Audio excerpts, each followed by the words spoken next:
করতে হয়। এইরকম হচ্ছে একাদশীর নিয়ম। তো যাই হোক, আমি ভগবদ গীতা থেকে একটি শ্লোক আলোচনা করব। তারপর আজকে একাদশীর নাম জানেন তো না? পাণ্ডবা নির্জলা একাদশী।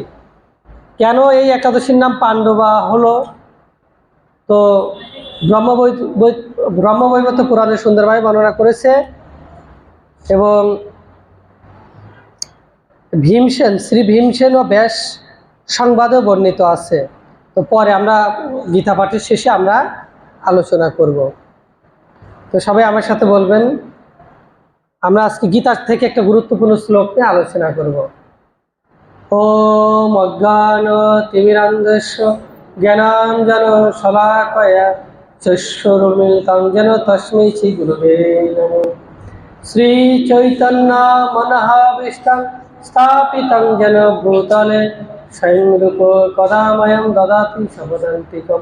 বন্দেহং শ্রীগুরুশ্রীযুতপদকমলং শ্রীগুরুन् বৈষ্ণবাং চ শ্রীরূপং সাগ্রজাতং সাগর রঘুনাথনিতং तं সজীবং সাদ্বৈতং সাবধূतं পরিজন সহিतं কৃষ্ণ চৈতন্য দেবং শ্রীরাধা কৃষ্ণ পাদান সহগণ ললিতা শ্রীবিশাখানিতাং চ নময়াম বিষ্ণুপাদয় কৃষ্ণ পৃষ্ঠে ভূতলে রঘুপাদনুগামী শ্রী শুভক্ষামিনে সদা দৈন্যশীলী শুভাগ্রায় সর্বজীব কৃপাধ্যায় গুরু শিক্ষা সদাচার কালকায় নমস্তুতে। নময়াম বিষ্ণুপাদয় কৃষ্ণ পৃষ্ঠে ভূতলে শ্রীমতে ভক্তিবেদান্ত স্বামিনীতি নামিনে নমস্তে সরস্বতী দেবে গৌরবাণী প্রচারিণে নির্বিশেষ শূন্যবাদী পাশ্চাত্য দেশতারিণে নম মহাবদন্যে কৃষ্ণ প্রেম পদায়তে কৃষ্ণায় কৃষ্ণ চৈতন্য নামে গৌরতিষে নম। নিত্যানন্দ নমস্তবাং প্রেমানন্দ পদায়নে কলমশনাশায় জন্মপতে নমো। কৃষ্ণায় বাসুদেবায় দেবকী নন্দায় চ নন্দ গোপ কুমারায় গোবিন্দায় নমো নমঃ। তপ্ত কাঞ্চন গৌরাঙ্গী রাধে বৃন্দাবনেশ্বরী বিশ্বভানুসুতে দেবী প্রণমামি হরিপ্রিয়ে। বাঞ্ছা কল্পতরুভ্যশ্চ কৃপা সিন্ধুভ্যেব চ পতিতানাং পাবনেভ্যো বৈষ্ণবেভ্যো নমো নমঃ।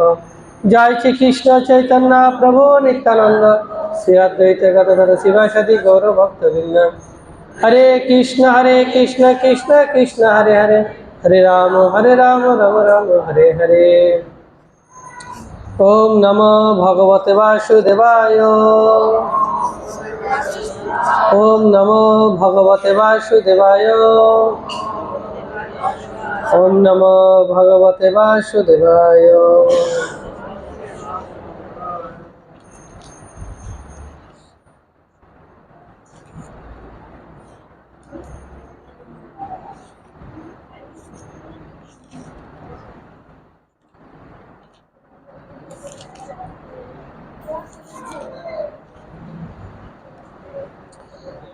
শ্রীমদ্ ভগবদ গীতা যথাযথ অষ্টম অধ্যায় অক্ষর ব্রহ্মযোগ।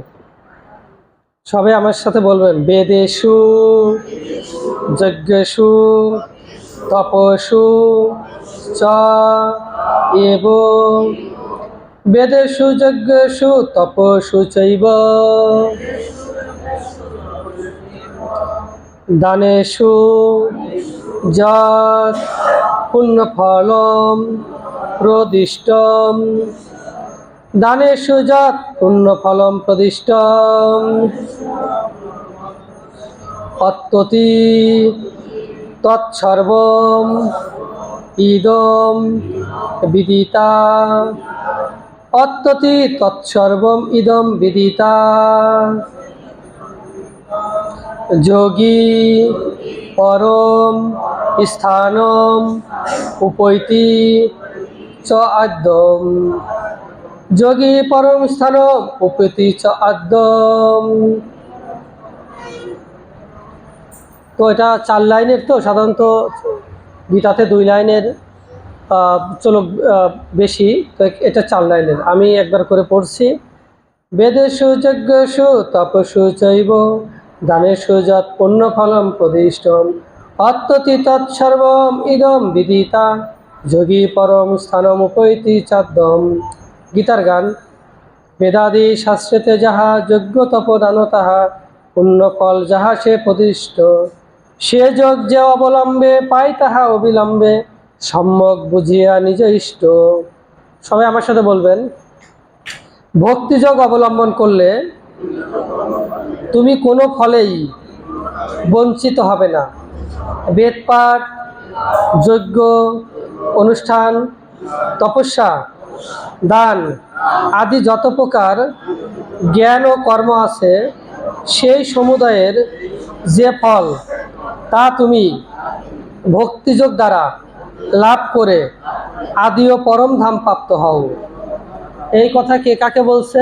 ভগবান শ্রীকৃষ্ণ অর্জুনকে বলছে যে ভক্তিযোগ যদি তুমি অবলম্বন করো তাহলে কোনো ফলেই বঞ্চিত হবে না।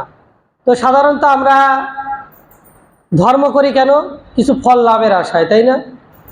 আর সাধারণত কিন্তু সাধারণ যারা আমরা আছি কোনো ফল লাভের আশাই ভগবানকে ডাকি, ভগবানের কাছে প্রার্থনা করি, দেবতাদের কাছে প্রার্থনা করি, দেবতাদের পূজা করি কোনো কিছু লাভের আশায়, ঠিক কিনা? কোনো কিছু লাভের আশায়।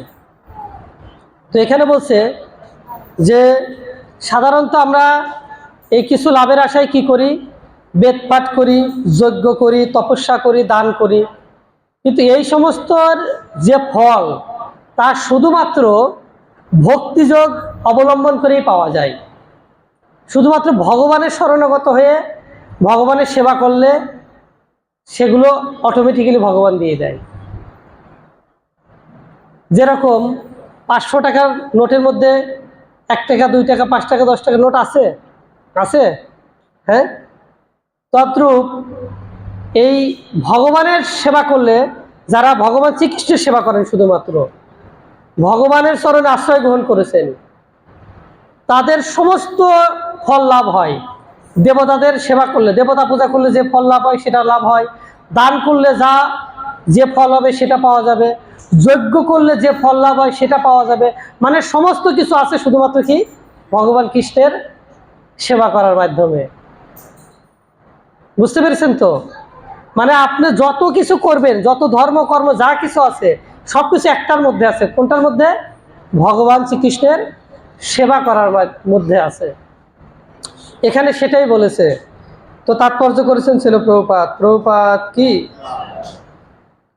বলছে? এই শ্লোকটি কৃষ্ণ ভাবনামৃত ভক্তিযোগের বিশেষ বর্ণনা সমন্বিত সপ্তম অষ্টম অধ্যায় সারমর্ম।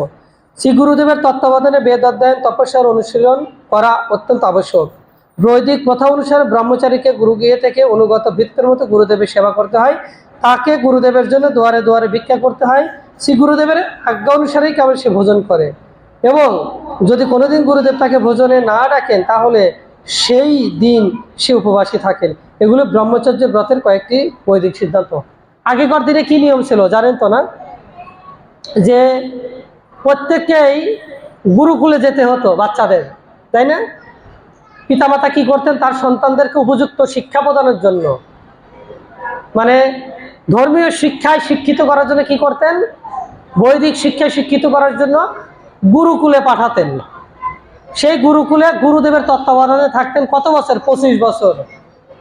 কত বছর থাকতেন? 25 বছর।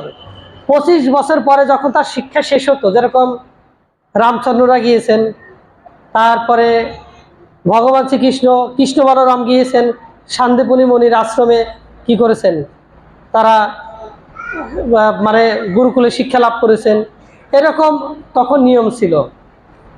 তো সেখানে 25 বছর পর্যন্ত কি করবেন? গুরুদেবের তত্ত্বাবধানে তিনি ব্রহ্মচর্য ব্রত পালন করবেন।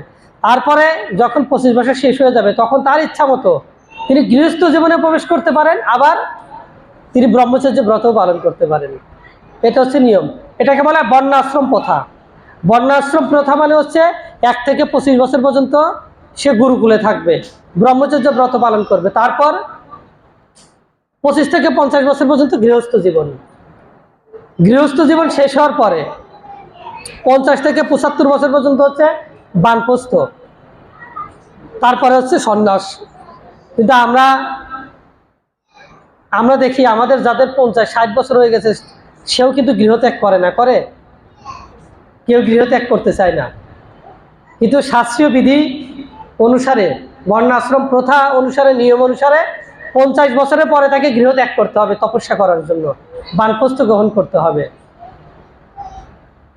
এটা হচ্ছে আমাদের শাস্ত্রীয় নিয়ম, বর্ণাশ্রম প্রথা বলা হয়। কিন্তু আমরা গৃহের প্রতি এত আসক্ত হয়ে পড়ি, ঠিক আছে, আমরা গৃহটাকে ত্যাগ করতে চাই না, এদেরকে বলে গৃহমেধী। গৃহের প্রতি আসক্ত হয়ে যায়, গৃহমেধী বলা হয়।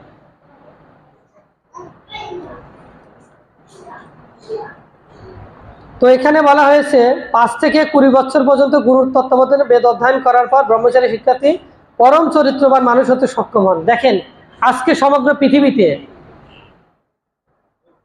সামাজিক যে অবস্থা, সারা পৃথিবীর কি অবস্থা দেখুন, যুদ্ধ বিগ্রহ, তাই না? আচ্ছা, তারপরে আমাদের